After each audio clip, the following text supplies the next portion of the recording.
Struktur organisasi puskesmas. Komponen utama dalam struktur organisasi puskesmas yaitu yang pertama, Kepala Puskesmas. Kepala Puskesmas bertugas memimpin, mengawasi, dan mengkoordinasi kegiatan puskesmas. Selanjutnya ada Kepala Tata Usaha. Unit tata usaha bertanggung jawab membantu Kepala Puskesmas dalam pengelolaan data dan informasi, perencanaan dan penilaian, keuangan umum dan kepegawaian. Selanjutnya ada penanggung jawab UKM esensial dan keperawatan kesehatan masyarakat, di mana penanggung jawab UKM ini yaitu mengkomunikasikan tujuan dan tahapan pelaksanaan kegiatan dan penjadwalan kepada lintas program dan lintas sektor tertentu, dan memberikan arahan dan dukungan bagi pelaksana pelayanan dan melaksanakan tugas dan tanggung jawabnya, antara lain pembinaan, pendampingan, pertemuan maupun konsultasi dalam pelaksanaan kegiatan. Dan yang terakhir itu melakukan monitoring pelaksanaan kegiatan lingkup UKM esensial dan keperawatan kesehatan masyarakat. Selanjutnya di sini ada penanggung jawab UKM pengembangan, di mana penanggung jawab UKM pengembangan itu yaitu melakukan perencanaan kegiatan pelayanan kesehatan jiwa, kesehatan gigi masyarakat, kesehatan tradisional komplementer, kesehatan olahraga, kesehatan indera, kesehatan lansia, dan kesehatan kerja, dan mengkoordinasikan seluruh pelaksana kegiatan lingkup UKM pengembangan sebagaimana dimaksud pada huruf A kepada lintas program dan lintas sektor terkait. Dan yang terakhir itu mengkomunikasikan tujuan dan tahapan pelaksanaan kegiatan dan penjadwalan kepada lintas program dan lintas sektor tertentu. Yang selanjutnya penanggung jawab UKP dan kefarmasian laboratorium. Yang pertama melakukan perencanaan kegiatan pelayanan pemeriksaan umum, pelayanan kesehatan gigi dan mulut. Kemudian ada mengkoordinasikan seluruh pelayanan kegiatan ruang lingkup UKP. Kemudian ada komunikasikan tujuan dan tahapan pelaksanaan kegiatan dan penjadwalan kepada lintas program dan lintas sektor tertentu. Kemudian ada penanggung jawab jaringan pelayanan puskesmas dan jaringan fasilitas layanan kesehatan. Yang pertama melakukan perencanaan kegiatan pelayanan puskesmas membantu seperti puskesmas keliling. Kemudian ada mengkoordinasikan seluruh pelaksanaan kegiatan lingkup pelayanan puskesmas dan jaringan fasilitas kesehatan. Kemudian ada mengkomunikasikan tujuan dan tahapan pelaksanaan kegiatan dan penjadwalan kepada lintas program. Kemudian ada penanggung jawab bangunan, prasarana, dan peralatan puskesmas.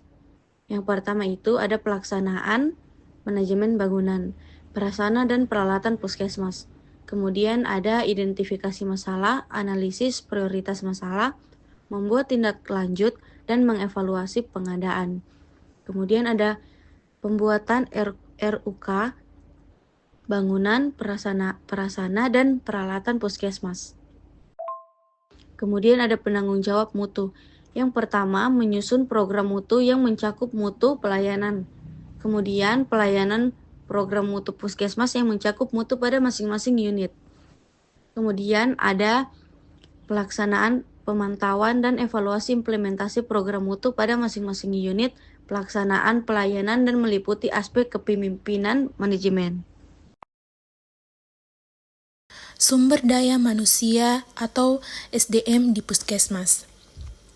Menurut Peraturan Menteri Kesehatan Republik Indonesia Nomor 75 Tahun 2014 tentang Pusat Kesehatan Masyarakat, sumber daya manusia puskesmas terdiri atas tenaga kesehatan dan tenaga non-kesehatan.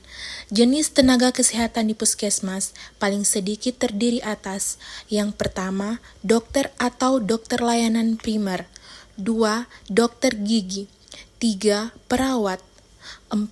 Bidan; 5. Tenaga kesehatan masyarakat; 6. Tenaga kesehatan lingkungan; 7. Ahli teknologi laboratorium medik; 8. Tenaga gizi; 9. Tenaga kefarmasian; serta tenaga non-kesehatan yang mendukung kegiatan di puskesmas. Yang pertama, ketatausahaan; yang kedua, administrasi keuangan; yang ketiga, sistem informasi; yang keempat, yang mendukung kegiatan operasional lain di puskesmas. Dari hasil wawancara dengan Kepala Puskesmas Talise, ada tantangan sumber daya manusia di puskesmas ini, yaitu adanya kekurangan tenaga non-kesehatan di bagian administrasi keuangan. Kemudian ada sumber dana atau keuangan di puskesmas. Sumber dana puskesmas berasal dari berbagai sumber yang mendukung operasional dan pengembangan layanan kesehatan di tingkat masyarakat. Salah satu sumber utamanya adalah anggaran pendapatan dan belanja negara atau APBN yang disalurkan melalui Kementerian Kesehatan untuk pembiayaan operasional, pengadaan alat kesehatan, serta pembangunan infrastruktur di seluruh Indonesia. Selain itu, puskesmas juga mendapatkan dana dari anggaran pendapatan dan belanja daerah atau APBD yang disediakan oleh pemerintah daerah untuk mendukung kegiatan kesehatan di wilayahnya, seperti pelayanan kesehatan dasar, promosi kesehatan, dan pencegahan penyakit. Selain itu, APBN dan APBD terdapat dana alokasi khusus yang disalurkan oleh pemerintah pusat kepada daerah juga menjadi salah satu sumber dana puskesmas. Selanjutnya ada sarana dan logistik yang ada di puskesmas. Pertama, ada sarana yang harus ada di puskesmas. Jadi, sarana adalah segala sesuatu yang dipakai sebagai alat dalam mencapai makna dan juga tujuan, di mana indikatornya itu terdiri dari yang pertama peralatan dan perlengkapan puskesmas, seperti laptop, komputer, dan juga printer. Kedua itu ada alat kesehatan, seperti alat medis dan obat-obatan. Ketiga ada alat transportasi, seperti mobil ambulans dan juga sepeda motor. Keempat, ada alat komunikasi seperti telepon dan juga handphone. 5, prasarana yang harus ada di puskesmas.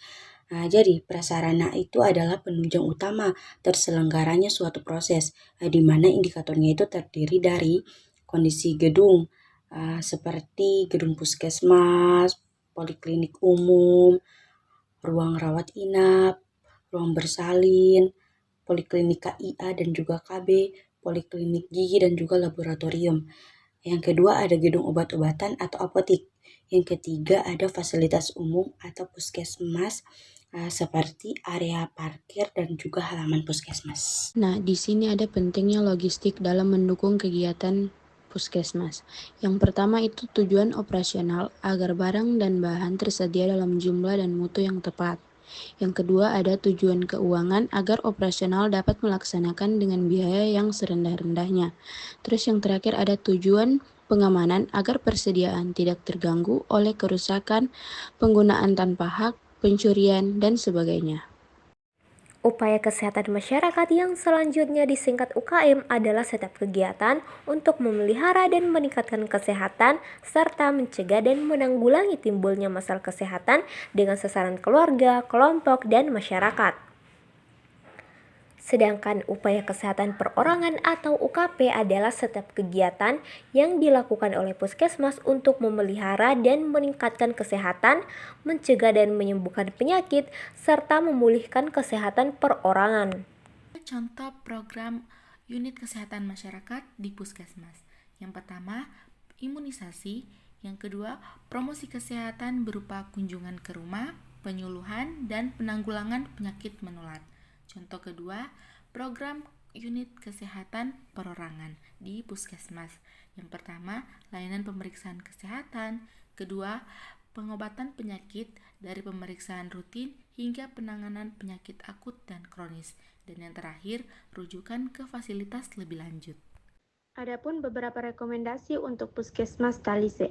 Yang pertama, meningkatkan kapasitas sumber daya manusia menjadi prioritas utama seperti pelatihan bagi tenaga medis dan staf administrasi. Yang kedua, evaluasi dan perbaikan fasilitas fisik puskesmas seperti ruang tunggu yang nyaman, area pemeriksaan yang bersih, dan sanitasi yang memadai. Yang ketiga, puskesmas harus aktif dalam melakukan sosialisasi dan penyuluhan kepada masyarakat mengenai pentingnya menjaga kesehatan dan mencegah penyakit. Dan yang terakhir, survei kepuasan layanan secara rutin, agar puskesmas bisa mengidentifikasi area yang perlu perbaikan dan memastikan pelayanan yang diberikan sesuai dengan harapan masyarakat.